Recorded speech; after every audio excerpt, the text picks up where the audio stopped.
Hello students, আমি এতিয়ালৈকে জীৱন প্ৰক্ৰিয়া চেপ্টাৰটোৰ এমিবাৰ পৰিপুষ্টিলৈকে পঢ়িলো। ইয়াৰ আগৰ ভিডিঅ'ত আমি স্বপোষীয় পৰিপুষ্টি চালো, তাৰ পাছত আমি এমিবাৰ পৰিপুষ্টিও আমি পঢ়িলো। আজি আমি চাম, তোমালোকক মই পেৰামেচিয়ামৰ পৰিপুষ্টিৰ বিষয়ে লিখিবলৈ কৈছিলো, তোমালোকে হয়তো লিখিলা, আৰু মই আজি তোমালোকক পেৰামেচিয়ামৰ ক্ষেত্ৰত পৰিপুষ্টি কেনেকৈ হয়, পৰপোষিত পুষ্টিয়ে হ'ব, কিন্তু মই তোমালোকক দেখাই দিওঁ। তাৰ পাছত আমি মানুহৰ পৰিপুষ্টিলৈ যাম। তোমালোকৰ কিতাপত পেৰামেচিয়ামৰ পৰিপুষ্টি সম্পৰ্কেও লিখা আছে, অৰ্থাৎ নিউট্ৰিশ্যন ইন পেৰামেচিয়াম এইটো কথাও আছে, গতিকে তোমালোকে এইটো লিখি লোৱা, নিউট্ৰিশ্যন ইন পেৰামেচিয়াম। যেনেকৈ এমিবাৰ কথা পঢ়িছিলো আমি ইউনিচেলুলাৰ অৰ্গেনিজম, তেনেকৈ পেৰামেচিয়ামো এটা ইউনিচেলুলাৰ অৰ্গেনিজম, অৰ্থাৎ এককোষী জীৱ। পেৰামেচিয়ামৰ পৰিপুষ্টি বুলি তোমালোকে লিখি ল'বা।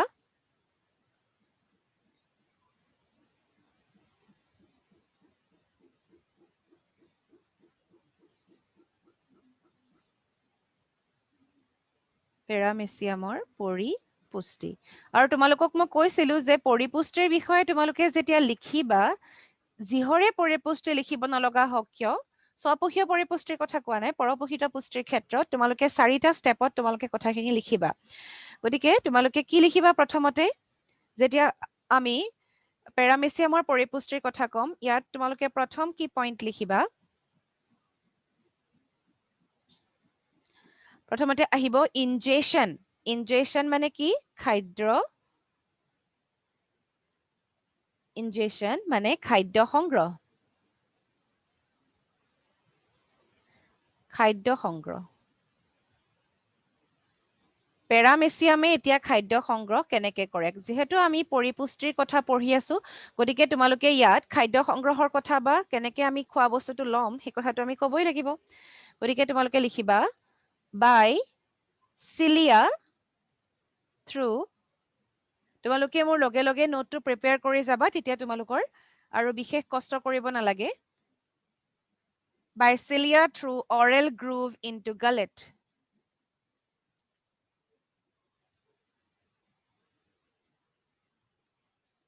ইনটু গালেট, অৰ্থাৎ অসমীয়াত তোমালোকে কি লিখিবা? দেহাবৰণ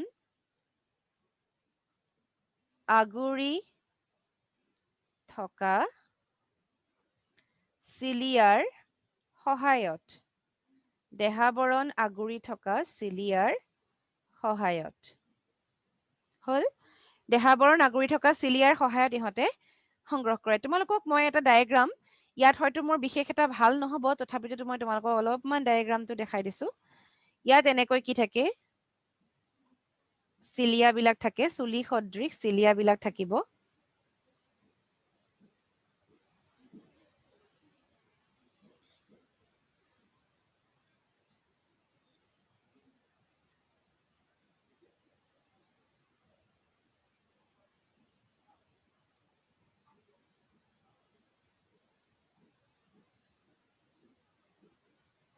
এনেকুৱা ধৰণৰ এটা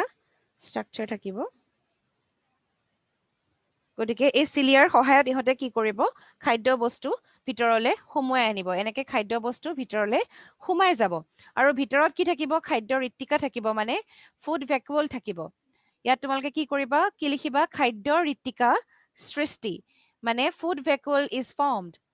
নেক্সট পইণ্ট লিখিবা ফুড ভেকুৱল, মানে এইটো তোমালোকে ইনজেশ্যনৰ ভিতৰতে লিখিবা এই কথাখিনি, ইজ ফৰ্মড। এইটো হৈছে এই কাষতে এইখিনিতে ফুড ভেকুৱল এটা ফৰ্ম হৈ যায়। ফুড ভেকুৱল ইজ ফৰ্মড, অৰ্থাৎ খাদ্য ঋত্তিকা সৃষ্টি। তোমালোকৰ কিতাপত খুব ধুনীয়াকৈ ডায়েগ্ৰামটো দিয়া আছে, তোমালোকে ডায়েগ্ৰামবোৰ ড্ৰ কৰিবলৈ চেষ্টা কৰিবা, তেতিয়া তোমালোকৰ বুজাত সুবিধা হ'ব। ইয়াৰ পাছত আহিলে ইনজেশ্যনৰ পাছৰ ষ্টেপটো কি তোমালোকে জানা? ইনজেশ্যনৰ পাছত হৈছে ডাইজেশ্যন, অৰ্থাৎ যেতিয়া আমি খাদ্য বস্তু সংগ্ৰহ কৰোঁ, গ্ৰহণ কৰোঁ, তাৰ পাছত আমাৰ সেই খাদ্য বস্তু কি হ'ব লাগিব? পাচন হ'ব লাগিব, ডাইজেষ্ট হ'ব লাগিব। গতিকে তাৰ পাছত আহিলে ডাইজেশ্যন, তাক আমি অসমীয়াত কি বুলি ক'ম? পাচন। ইংৰাজীখিনিয়ে ডাইজেশ্যন লিখি লোৱা আৰু অসমীয়াখিনিয়ে পাচন বুলি লিখি লোৱা তাৰপিছত আমি কি ক'ম ডাইজেশ্যনৰ কাৰণে আমাক কি দৰকাৰ হয় তোমালোকে তেনেকে মনত পেলাবা কথাবিলাক যে ডাইজেশ্যনৰ কাৰণে আমাক কিছুমান উৎসেচকৰ প্ৰয়োজন হয় এনজাইম কিছুমান আমাক লাগে গতিকে ইয়াত আমি এনজাইমৰ কথা মেনশ্যন কৰিম enzymes released by lysosomes enzymes released by lysosome enter food vacuole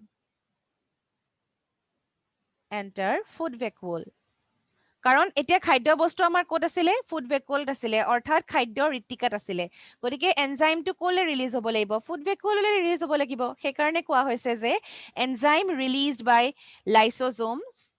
enter food ভেকুল এতিয়া পাচনৰ কথা তোমালোকে লিখোতে কি লিখিবা ক'ত হয় আচলতে খাদ্য ঋতিকাৰ ভিতৰত হয় আৰু এটা পইণ্ট লিখিবা তোমালোকে বেলেগ দুটা পইণ্ট কৰি দিছো আচলতে লিখোতে সুবিধা হ'ব তোমালোকৰ জটিল খাদ্য বস্তু যিখিনি কমপ্লেক্স ফুড আছে সেইখিনি কি হয় জটিল খাদ্য বস্তু লাইসোজোমৰ পৰা যিটো এনজাইম ওলাই আমি এইটো কি বুলি কৈছো ফুড ভেকুললৈ সোমাই যায় লাইসোজোমৰ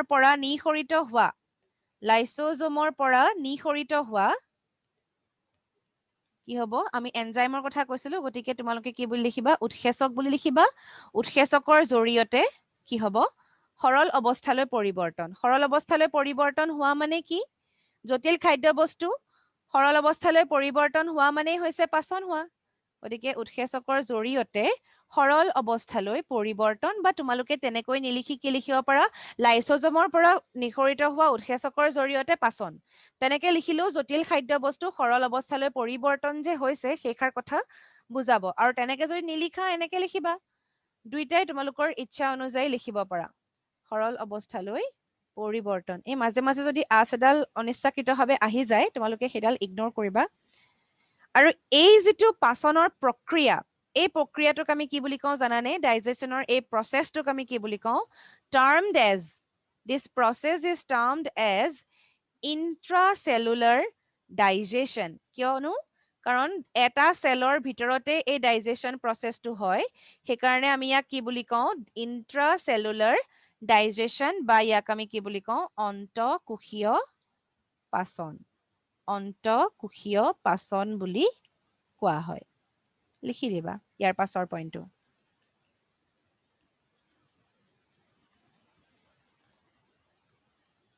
হল ইয়াৰ পাছত আমি লিখিম কি ডাইজেশ্যনৰ পাছৰ ষ্টেপটো আহিব ডাইজেশ্যনৰ পাছৰ ষ্টেপটো কি মানে এতিয়া কি হল জটিল খাদ্য বস্তু সৰল অৱস্থালৈ আহিলে কিন্তু গোটেই আমাৰ শৰীৰটোৱে আমাৰ নহয় আচলতে পেৰামেচিয়ামৰ শৰীৰটোৱে কি কৰিব লাগিব সেই বস্তুখিনি শোষণ কৰিব লাগিব সেইখিনি আমি সেইকাৰণে কি বুলি লিখিম এবজৰ্পশ্যন তাক আমি অসমীয়াত কি বুলি ক'ম শোষণ এবাৰ গোটেই খাদ্য বস্তুখিনি সৰল অৱস্থালৈ পৰিৱৰ্তন হোৱাৰ পাছত তাক আমি কি কৰিব লাগিব গোটেই শৰীৰটোৱে শোষণ কৰিব লাগিব তাৰ যিহেতু এটা কোষে আছে গতিকে মাত্ৰ এটা কোষেই গোটেই খাদ্য বস্তুখিনি শোষণ কৰিব গতিকে তোমালোকে কি বুলি লিখিবা ডাইজেষ্টেড ফুড অলৰেডি আমাৰ ফুডখিনি কি হ'ল ডাইজেষ্টেড হৈ গ'ল পাচন ঘটিলে ডাইজেষ্টেড ফুড ডিফিউজেছ টু সাইটোপ্লাজম মানে যিহেতু আমাৰ সেলটোত কি আছে পেৰামেচিয়ামৰ সেলটোত এতিয়া সাইটোপ্লাজম আছে সাইটোপ্লাজমত কি হৈ যাব বিলীন হৈ যাব ডিফিউজেছ টু সাইটোপ্লাজম অৰ্থাৎ সৰল খাদ্যৰ বুলি কিয় কৈছো কাৰণ এতিয়া ইয়াৰ পাচন ঘটিলে সৰল খাদ্য আৰু পাচনটো আচলতে ডাইজেশ্যনটো সেইকাৰণেই ইম্পৰ্টেণ্ট যে সৰল খাদ্য বস্তুখিনি কোষপৰশত মিলিব পাৰে কিন্তু জটিল খাদ্য বস্তু কোষপৰশত মিলিব নোৱাৰে সেইকাৰণেহে আচলতে আমি ডাইজেশ্যন প্ৰচেছটোৰ দৰকাৰ সৰল খাদ্যৰ কোষপৰশত বিলীন গতিকে সৰল খাদ্য বস্তুখিনি কি হৈ যাব কোষপৰশত বিলীন হৈ যাব অৰ্থাৎ মিলি যাব হল এতিয়া আমাৰ শোষণ হৈ গ'ল মানে এতিয়া আমাৰ খাদ্য বস্তু গোটেই কোষটোত আছে গতিকে সেই খাদ্য বস্তুখিনি থাকিলেই হ'ব জানো সেইখিনি আমি কি কৰিব লাগিব কামত লগাব লাগিব গতিকে ইয়াৰ পাছৰ ইম্পৰ্টেণ্ট পইণ্টটো কি আছিলে এছিমিলেশ্যন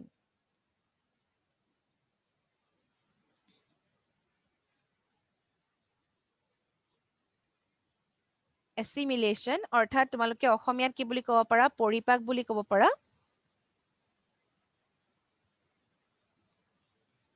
এছিমিলেশ্যন বা পৰিপাক ইয়াত কি হ'ব এইখিনি বস্তু কামত লগোৱা হ'ব এতিয়া যিখিনি সৰল খাদ্য বস্তু আছে তাক আমি কামত লগাম এবজৰ্ব যিখিনি হ'ল এবজৰ্বড ফুড নিউট্ৰিয়েণ্টছ ষ্ট'ৰ্ড যিখিনি আৰু এটা কথা হয় যে লগালগে হয়তো কামত নলগাব পাৰে গতিকে তাক সঞ্চয় কৰি ৰাখিব লাগিব absorb food nutrient stored and utilised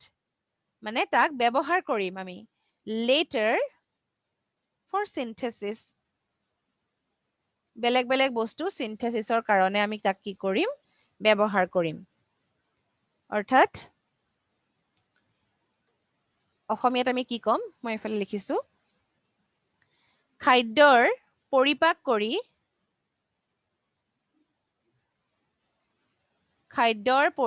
কৰি দৈহিক উপাদানলৈ পৰিৱৰ্তন অৰ্থাৎ দৈহিক উপাদানৰ খাদ্যৰ সঞ্চয় বুলিও ক'ব পাৰা আৰু তাক দৈহিক উপাদানলৈ পৰিৱৰ্তন মানে আচলতে তাক গুৰুত্বপূৰ্ণ বস্তুলৈ তাক পৰিৱৰ্তন কৰা হৈছে দৈহিক উপাদানলৈ ইয়াত লৈ এটা আছে তোমালোকে লিখি ল'বা দৈহিক উপাদানলৈ পৰিৱৰ্তন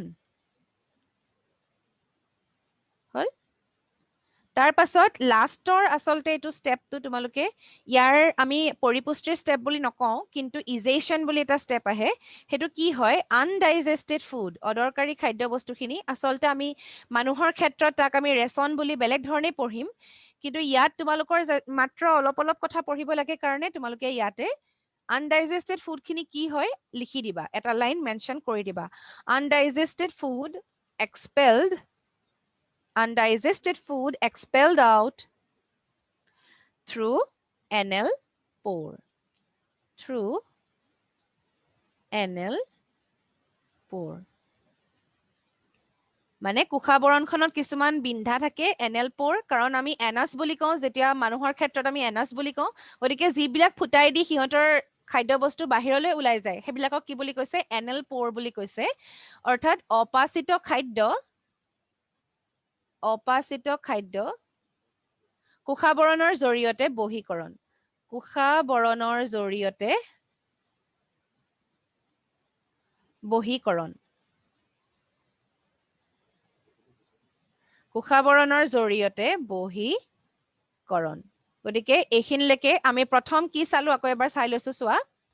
আমি প্ৰথম চালো যে নিউট্ৰিশ্যন ইন পেৰামেচিয়ামৰ ক্ষেত্ৰত আমি প্ৰথম চালো ইনজেশ্যন মানে খাদ্য সংগ্ৰহৰ ক্ষেত্ৰত কি হৈছে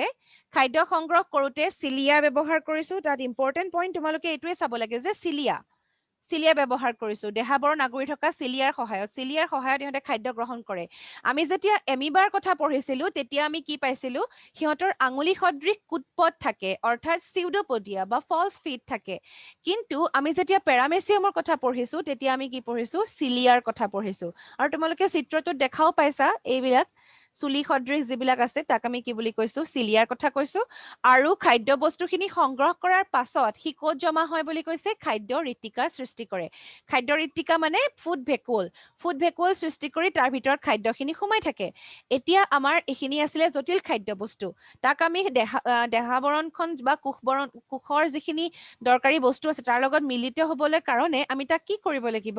তাক ডাইজেষ্ট কৰিব লাগিব অৰ্থাৎ পাচন ঘটাব লাগিব পাচন ঘটোৱা মানে কি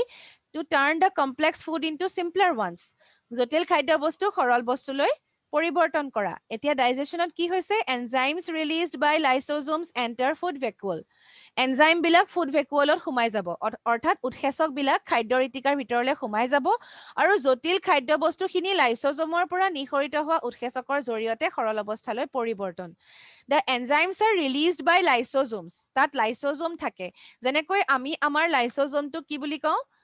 সুইচাইডেল বেগ বুলি কওঁ কাৰণ এইখিনি কি হয় অদৰকাৰী খাদ্য বস্তুখিনি তাত সোমাই যায় বা অদৰকাৰী কামখিনি তোমালোকে অলৰেডি ক্লাছ 8ত পাই আহিছা ক্লাছ 9তো তোমালোকে কোষৰ বিষয়ে পাইছা এইবিলাক পাওঁতে তোমালোকে পঢ়িছা যে লাইসোজোমৰ কাম কি নৰ্মেল এটা কোষৰ ক্ষেত্ৰত কিন্তু তোমালোকে যেতিয়া পৰিপুষ্টিৰ কথা পঢ়িছা এমিবা আৰু পেৰামেচিয়ামৰ তাত তোমালোকে দেখিছা লাইসোজোমৰ এটা বহুত ইম্পৰ্টেণ্ট এটা কাম আছে সেইটো হৈছে লাইসোজোমে এনজাইম কিছুমান ৰিলিজ কৰে যিবিলাকে কি কৰিব পাৰে খাদ্য বস্তুৰ ডাইজেশ্যন বা পাচন ঘটাব পাৰে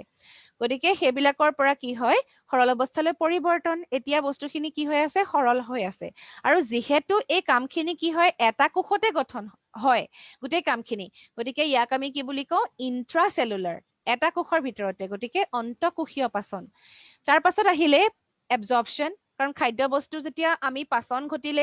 সেইখিনি খাদ্য বস্তু কি হ'ব লাগিব গোটেই কোষ পৰশত বিলীন হ'ব লাগিব আৰু বিলীন হোৱা খাদ্য বস্তু কি হ'ব লাগিব আমি ইউজ কৰিব পাৰিব লাগিব তাক ব্যৱহাৰ কৰিব লাগিব দৈহিক উপাদানলৈ পৰিৱৰ্তন কৰিব লাগিব এই গোটেইখিনিয়ে হৈছে